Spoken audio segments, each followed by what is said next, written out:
digital accessibility is not a never-ending project. And what I mean by that is not that you can start on digital accessibility and forget about it, but that it becomes a part of your process. It's something that you learn, and then it just becomes a part of what you do, and it's no longer the hurdle that it initially appears to be. So for example, when your content team uploads an image, they know that they have to decide whether that image is meaningful or decorative. And they know that if it is meaningful, that they need to provide an alt text description, an alt text value that accurately and sufficiently and concisely describes what that image is.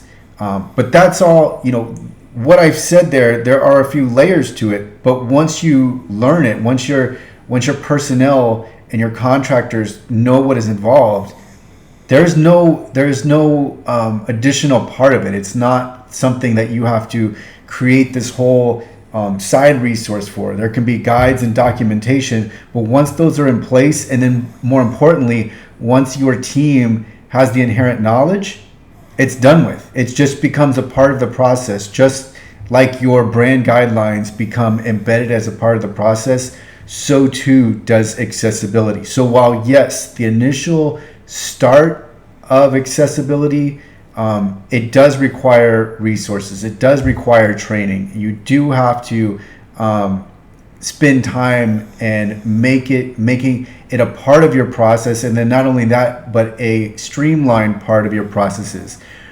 But once you do that, everything is going to be in place for you to have an accessible experience going forward. It just becomes a part of what you're doing, and then you no longer really have to think about it. And the resource, the amount of resources that are needed to make accessible experiences are much, much less than they were. So this is because when you initially get started, it can seem like there's this enormous cost, and it's going to be an enormous cost on an ongoing basis. And the initial cost is largely because there is a lot of upfront work to do when it comes to accessibility, particularly when you're fully auditing and remediating a website or a mobile app or whatever other digital asset is involved.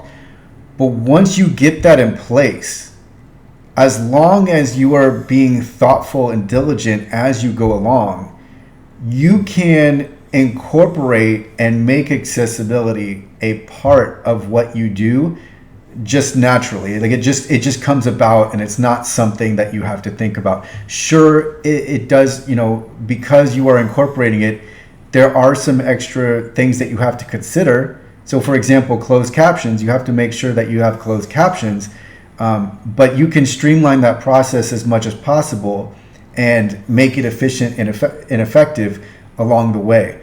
So this video is all to say that digital accessibility does not have to be something where it's an ongoing, a tremendous burden and very resource intensive the whole way out. You are going to get better at digital accessibility as you go along, and you're going to figure it out, and eventually your team will learn it, and then your team, your organization will not need to source out for services.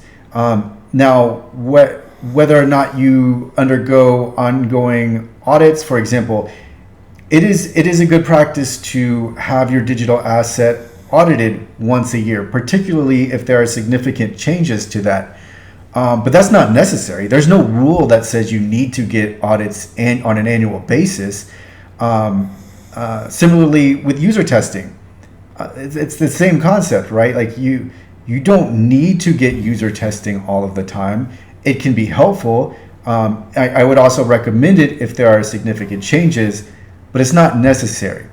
So I hope this video helps. And I hope it changes your mindset into embracing digital accessibility and really taking in, when you do source out the initial training, the initial services, that you're paying attention to what is happening and what's being done, so that later you can make it a part of your process, and you are less reliant upon third parties, and you can start to streamline accessibility, so whereby there is less cost involved, in both terms of time, money, and energy.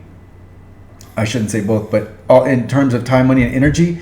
And then it becomes more effective as you go along, and there are less accessibility issues that that result as of uploading content, editing code, changing the web design, etc.